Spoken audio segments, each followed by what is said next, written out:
Moving on to Erikson's stages of psychosocial development. Erikson is another, like I say, 800-pound gorilla in the world of psychology. And Erik Erikson is his name. So you should probably know who he is and his major achievements. So he has this stage of development. It's kind of similar to Piaget's, but not quite the same. So anyway, I'll just go through it all real quick. So basically what he has going on here, he's saying in infancy, the first year, you're working on trust versus mistrust. Is the child cared for? Do the needs of the child get met so that the child learns to develop that the world is a trustworthy place? Okay. Toddler, second year, they start to work on an autonomy versus shame and doubt.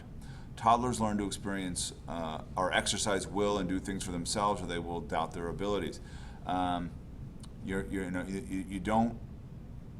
Basically, you're trying to get them to work on trying things on their own. It's always about constantly encouraging them to try something new. But some of them feel like the failure. If they get the feeling that failure is worse than the try, then you're into kids who don't want to try anything. Preschoolers, so now you have 3 to 5 years. Initiative versus guilt. Preschoolers learn to initiate tasks and carry out plans, or they feel guilty about efforts to be independent. Okay, pretty straightforward there. 6 to puberty, where my boys are now. Competence versus inferiority. Children learn the pleasure of applying themselves to tasks, or they feel inferior. The key word there is pleasure, trying to do things that you can't do yet, the enjoyment of learning to do it. And that's a hard thing to do. I mean, my son's, I have one son who's he wants to try stuff, but he wants to be perfect at it. From the moment he starts, he's trying to learn to play the guitar. And I know when he learns how to play the basic parts, he'll enjoy the process more. But trying to get him to practice so that he can get to that point is just a nightly frustrating ritual. Continuing on, we have adolescence, identity versus role confusion, which we're going to talk about a little bit more here in a minute. Teenagers work at refining a sense of self by testing roles and then integrating them into form a single identity, or they be confused about who they are. I think we've all gone through that. Okay, confusion is part of teenage life.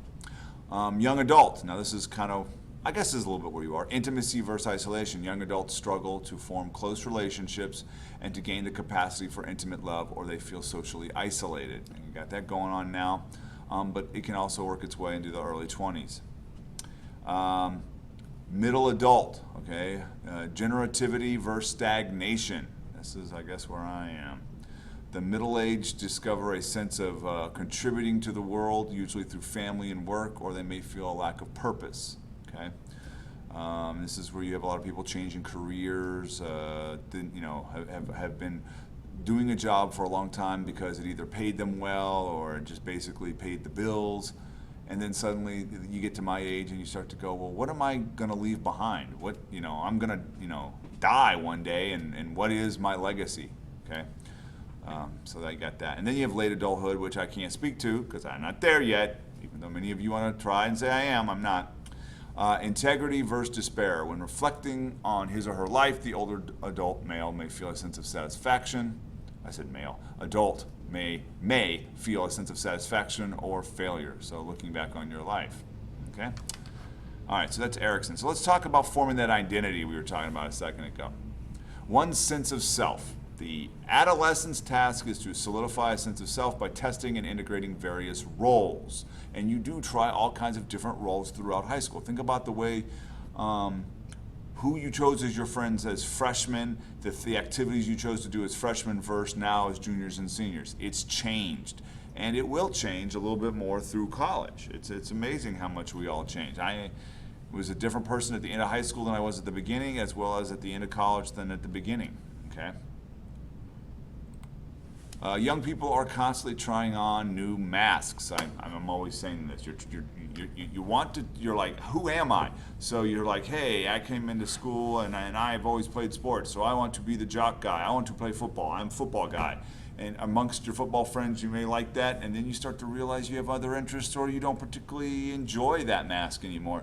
So maybe you start gravitating away. Maybe some of you were good at schoolwork, so that's what you want to do. Some of you are actors or You know, a million different things. I'm the good son. I am a rebel. I am a this. And you try all these different masks on, and you're trying to figure it out. And there's no other way than to try it. Okay, what's the most comfortable person who you are? And I would even say that at times you feel, I could remember just uncomfortable in my own skin. I just wanted to rip it off and just start over. But of course you can't do that.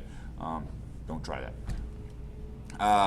So again, it can cause conflict within the family or social life. You can imagine that if your parents are very set in you going one way and telling you, hey, you're gonna be this, and you know, you don't. This is where one of my favorite movies, the Dead Poets Society with Robin Williams, is a teacher. One of the reasons I became a teacher is the movie. I love this movie. But if you ever get a chance to see it, watch it, Dead Poets Society. One of the kids in there, his family has his whole life mapped out for him, and they want him to be a doctor. He wants to be an actor, you know, and that's what he feels most comfortable doing. And of course, I won't spoil the film for you, but go ahead and watch it and see what happens, okay? And of course, there's no set time when the self is defined by any one person, okay? You just suddenly get to a point where you realize you're kind of happy with who you are. I am this person. I'm doing what I want to do, and I'm happy, okay?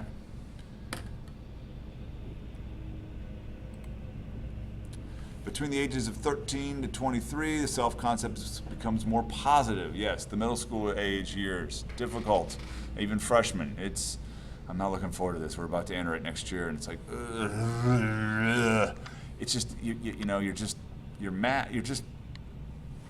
dealing with the beginning of those hormonal rushes, and you're doubting yourself, and you don't want your parents around. You don't want anybody to know you have parents, and it's just a terrible, frustrating time, I guess, as a family. I'm hoping it's mild. We'll see. I don't know.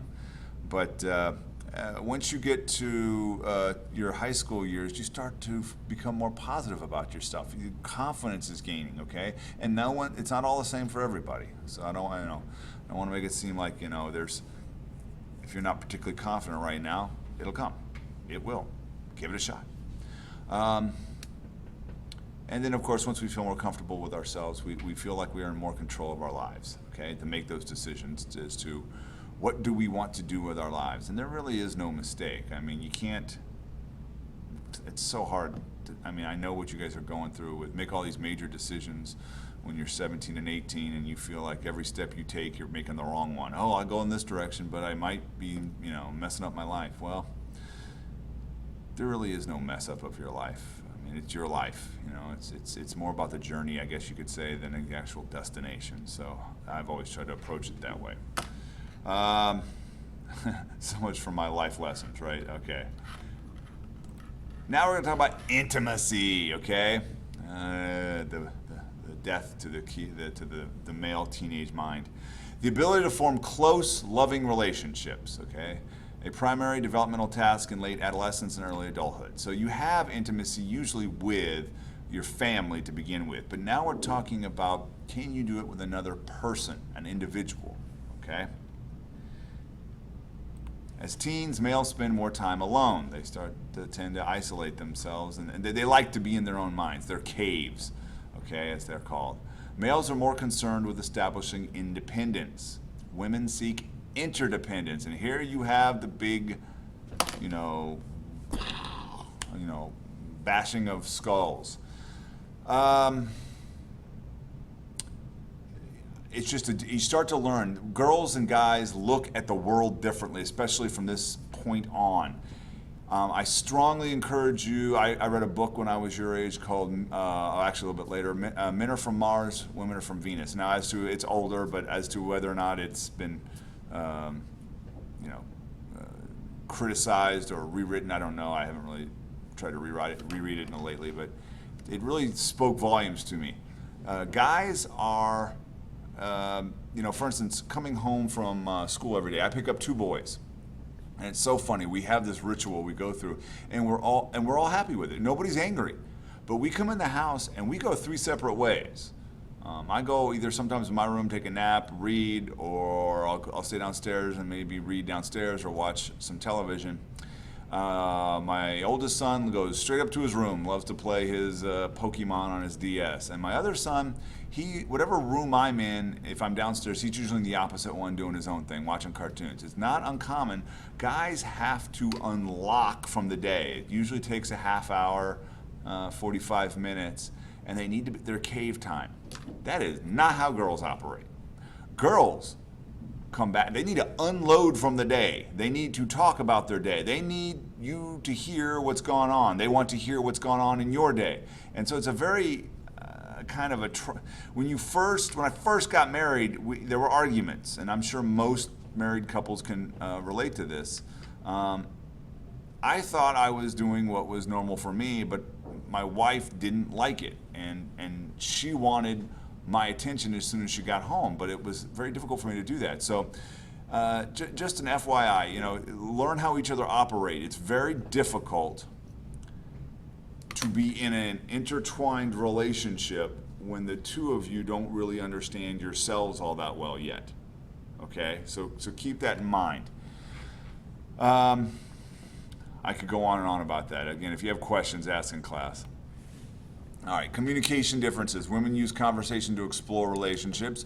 Men use conversation to communicate to solve problems, and that tends to come from an evolutionary point of view, in that men were the hunters, and there wasn't a lot of conversation on the hunt. It was when we see what we're hunting, and understand this is thousands of years of development of this. When we see what we want to kill or hunt, we need to usually be very, very purposeful with our communication. I need to tell you to go to that side, you go this way, you go that way, and when everybody's in position, is everybody ready? It's all for solving a problem so that we can get the food, kill it, and bring it back to the other people. Women were in groups all day long as the men were out hunting, and they were gathering food, berries, fruits, and so on and so forth. And so the communication style developed differently to help keep the group together and keep the connections in the group solid, okay? Now it's interesting, both men and women do seek out women for someone to discuss worries and hurts. Women tend to be better listeners, okay? And it's from evolutionary stance, thousands of years of this going on. As teenagers, girls become progressively less assertive and more flirtatious, okay? Boys become more domineering and unexpressive. So there you go, again, you have that conflict. Girls going, why is he like this? Yeah, I don't understand him. It's like, well, that's the way boys are. Does anyone have any examples of how society pushes us in this direction? You can think about that on your own. Obviously, we're not going to be able to talk about that. It's interesting. There are certain things that our society, it's not like society's out trying to do this. It's developed because we are hardwired each a certain way, but then as adults, we try to help the hardwiring to the younger people so that they develop the skills we see fit for living in our society. So interesting.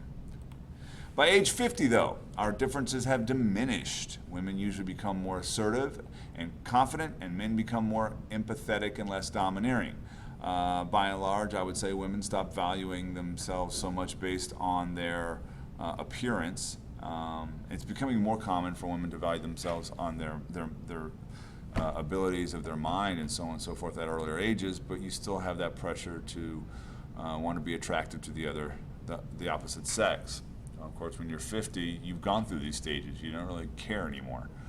And of course, men, and it may be a testosterone thing. They say men start to lose testosterone about my age, and you just become less concerned about being in charge and being the dominant one. And so it's easier for people to approach you with questions, so on and so forth. All right. Separating from parents. In Western cultures, adolescence is a time of diminishing parental influence and growing peer influence. Peers become more important to you. Teens are herd animals. That makes me laugh. I don't know where I heard that, and it always cracks me up. It's sort of like you think you're being so unique at times, and you surround yourself with everybody who you think is as unique as you. And it's like, well, if you're so unique, there wouldn't be a whole bunch of you all wearing the same clothes and dressing the same way and having the same hairstyles. You're sort of herd animals, okay? and I was too. I'm not any different. Recent studies have shown it is taking longer and longer for young adults to leave the nest. I've told you this. What are some reasons for this new phenomenon? You should know that now because I told you. I think it's expensive. And this is the last slide. Percent of positive, okay. So the changing parent-child relationship. You tend to have, unfortunately, fewer and fewer positive, warm interactions with your parents as you age. For a variety of reasons. It's not because you're becoming a little demon or devil or something, or your parents are going nuts.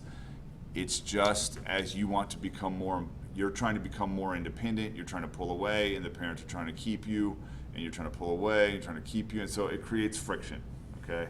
It creates friction. And our next video, which I hope will be the last, I'm pretty sure it will be, is adulthood.